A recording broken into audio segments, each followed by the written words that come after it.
Cette vidéo, un objet, peut-être un ballon octogonal en vol stationnaire, doit être transmis au GEPAN pour une enquête approfondie. Tout est fait. Enfin, la démarche du GEPAN, c'est justement donner de la transparence, montrer aux gens qu'effectivement, il y a des choses qui se passent dans le ciel que l'on ne connaît pas. Vous avez le même souci à la gendarmerie, être totalement transparent? Transparent. Si vous me demandez de regarder des procédures, je vous dirais non, parce que bon, voilà. Maintenant, toutes nos procédures vont au GEPAN, et c'est le GEPAN qui donnera les conclusions.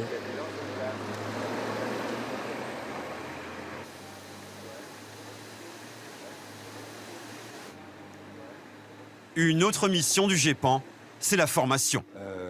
Vous avez dit OVNI, c'est le titre de la conférence organisée à l'école de l'aviation civile. Le territoire est survolé par Jacques des engins. Pattenet, responsable du GEPAN et de plusieurs satellites géostationnaires, forme les futurs aiguilleurs du ciel aux phénomènes aériens non identifiés. Il faut connaître un petit peu ces phénomènes. Vous pouvez être amené à être confronté à ce type de phénomène, soit pas vous forcément personnellement, mais des pilotes qui vous rapporteront peut-être un certain nombre de choses. Mais ce type de cours montre que le phénomène OVNI, finalement, c'est quelque chose qui est pris au sérieux en France, alors? Ah, tout à fait. C'est pris au sérieux dans la mesure où ça peut effectivement avoir des impacts. Là, j'ai expliqué, l'impact majeur, c'est quand même un impact éventuel sur la sécurité aérienne.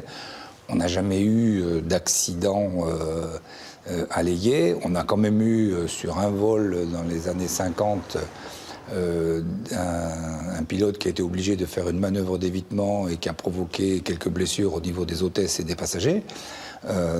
Donc il y a un aspect de sécurité qui est important. Donc il faut absolument que ce phénomène soit pris au sérieux. Être pris au sérieux, ça ne veut absolument pas dire qu'on va se lancer dans des hypothèses d'explication exotiques. Hein. Ça veut dire simplement qu'il faut le connaître et il faut savoir quoi faire quand on se trouve face à un phénomène comme ça. Un phénomène observé, on archive tout ça et puis on fait de l'information et de la communication. Dans sa conférence, on passe en revue les cas de confusion avec des phénomènes atmosphériques.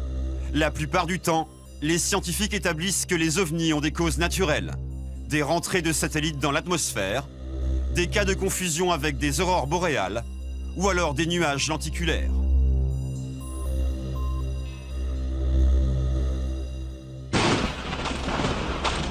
Il y a aussi certains effets de la foudre, comme la foudre en boule. Mais près de 28% des phénomènes résistent à toute explication scientifique et rationnelle. En 1999,